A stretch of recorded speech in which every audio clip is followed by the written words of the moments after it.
Hello everyone, welcome to this special video.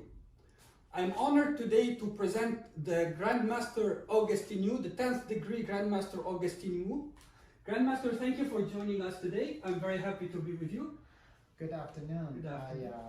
I very appreciative the fact that you drove 600 kilometers from Montreal to come here today. Thank you. What is a very special interview. Thank you, Sikong. Sikong, I would like to ask a few questions if you don't mind. Of course. Thank you.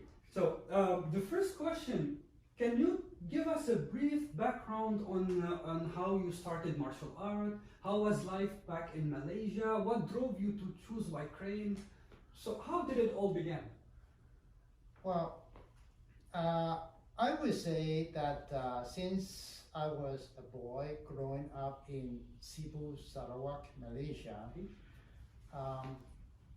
I was like many of the young boys that always fascinated about martial arts and Kung Fu, especially after watching some of the Kung Fu movies and reading some of the Kung Fu novels and magazines. Yes.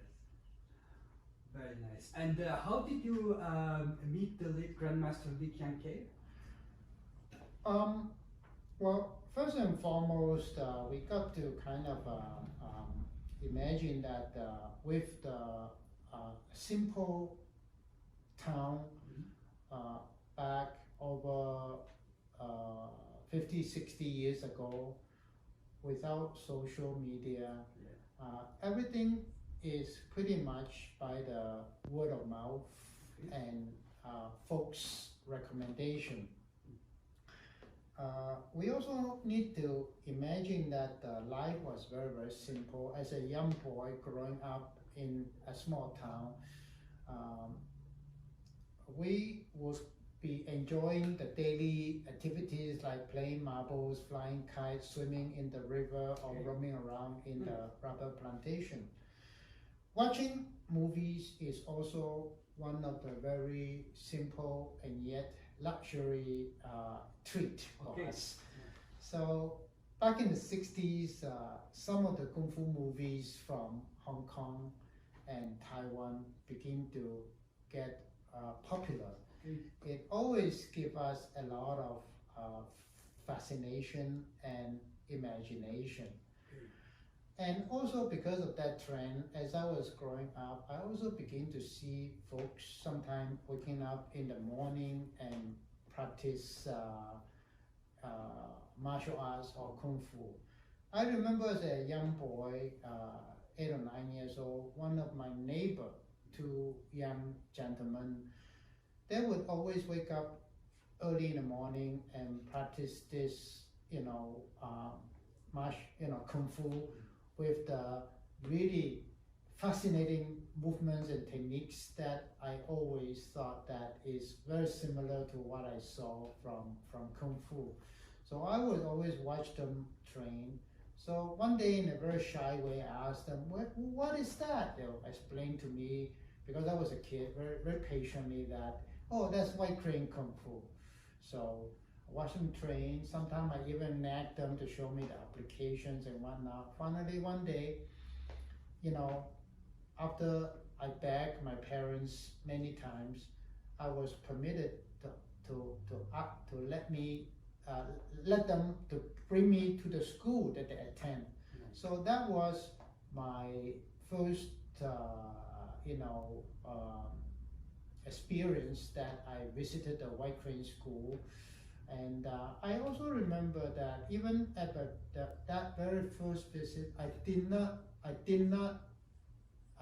meet my Sifu, Grandmaster Lee. However, after I enroll slowly. I begin to meet Grandmaster Lee. At that time, thinking back, quite surprisingly, in the late 60s, when you recall the way things was, it was quite surprisingly the school's curriculum and classes were very well organized.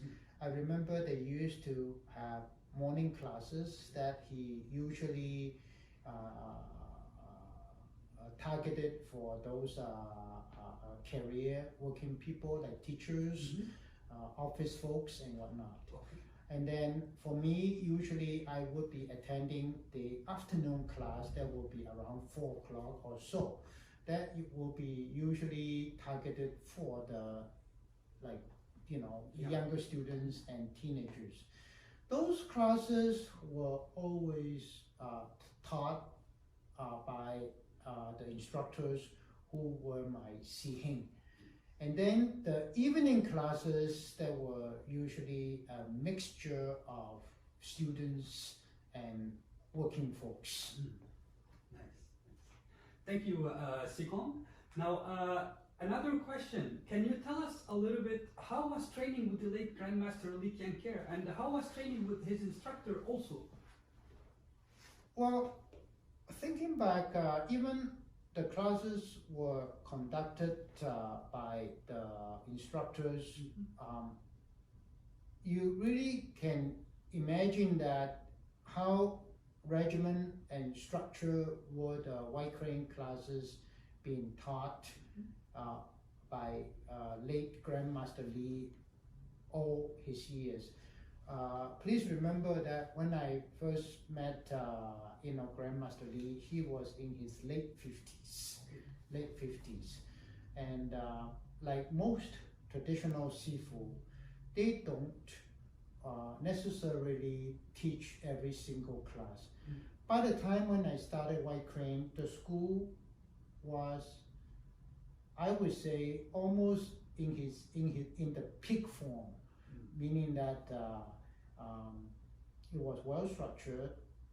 It was one of the biggest Kung Fu school in town. There were 3 or 4 of them, and the classes were well run. The reputation was really there in town, and so as I grew older, sometime I also attend the evening class.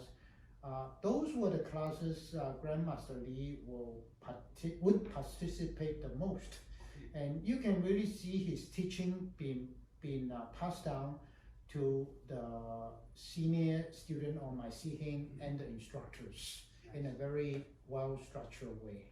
Nice. Thank you, Sikon, for the answer. So let me see here. Now, you teach 3 styles of Kung Fu. Yes. You teach White Crane, Wing Chun, and Chun.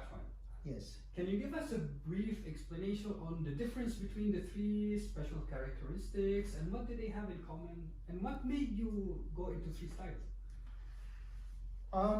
If I were to describe myself as a Kung Fu enthusiast, I would even say that I'm almost like a Kung Fu junkies. Okay. I would be fascinated with many different systems of Kung Fu in terms of their characteristics, the application, the unique way of training, and their richness, and so on and so forth. Of course, I have been involved in White Crane Kung Fu for over 55 years. And I started White Crane Kung Fu school shortly after I landed in Montreal in 1977.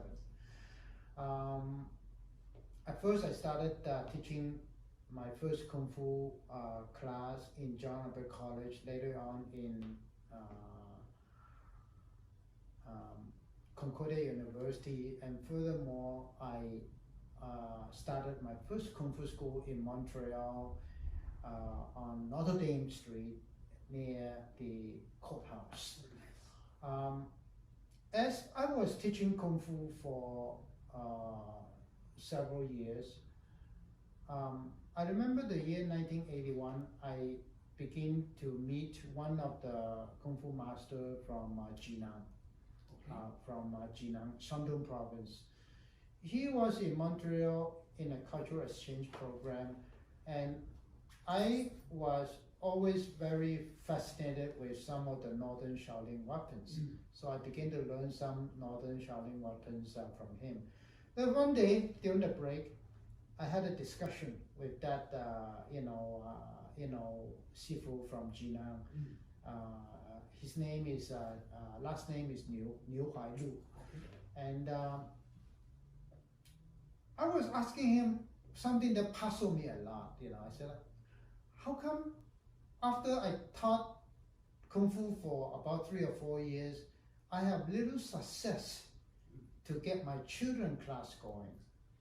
And at that time, Master Niu was in the old Montreal school. He looked at the white crane that I was teaching the kids, and then he made a comment. He said that certain system of Chinese martial art are not suitable to teach to the children, just like the Tai Chi. It's difficult for the kids to like them.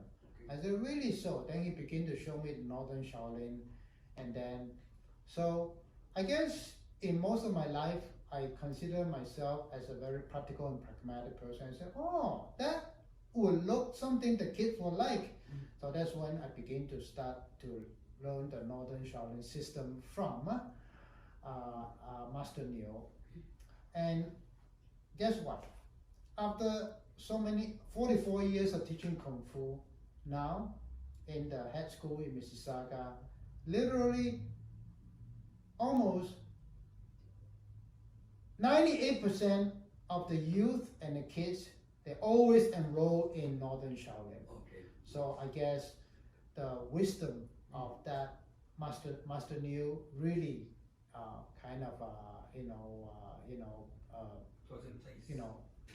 Put this practicality to work. Yes. Right.